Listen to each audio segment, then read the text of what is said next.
Welcome back to the Caregiver Minute, where every weekday family and professional caregivers gather to refine their skills, gain inspiration, and prepare to serve. When we're around people living with dementia, one of the important things we can do for them is to create a sense that things are happening in a very normal and natural way, even though they really aren't. We call this the illusion of control. And today I want to share with you two specific techniques you could leverage to create that sense of control for the person that you're serving. The first technique is based on an understanding that for most people with dementia, the hippocampus deteriorates. The hippocampus is like the memory control tower. And if you do an MRI for a lot of people with dementia, it might measure in the 1st to the 15th percentile. Now that's the part of the brain that allows us to learn something new, hang on to what we're learning, and process it, and ultimately, usually when we're asleep, to kind of file it away for later use.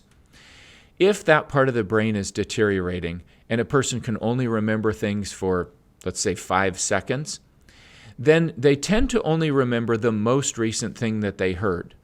If you give people a list of words, they'll often remember the last word.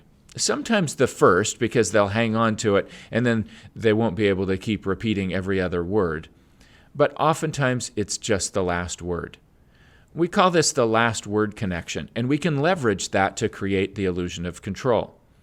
If you want to give someone a sense that you're giving them the respect of allowing them to make choices, then you might want to give the choice that you hope they will make as the second option.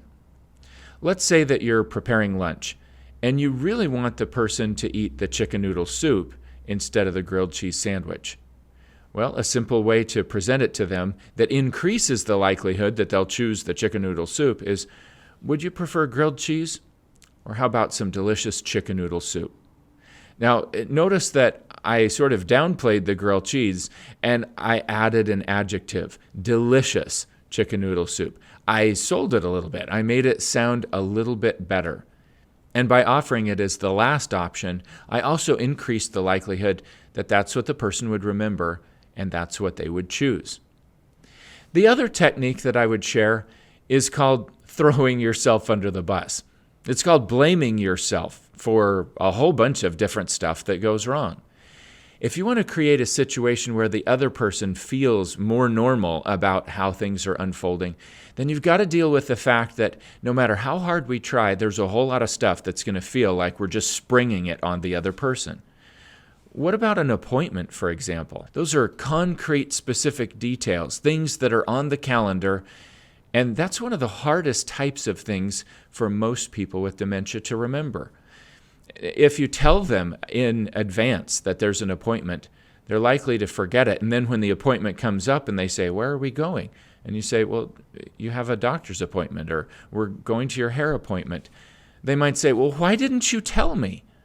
It's far better to wait until just before the appointment and say, "Oh, I am so sorry. I totally forgot to tell you. You have a doctor's appointment. Oh my goodness. What are you going to do with me?" If you blame the reason that this thing feels like it's just coming out of nowhere on you and your own forgetfulness, then they don't have to feel so bad that they were a bit forgetful. As we leverage these two techniques, the last word connection and blaming ourselves, we're likely to create a whole lot more situations that, at least from the perspective of the other person, seem to just be unfolding naturally.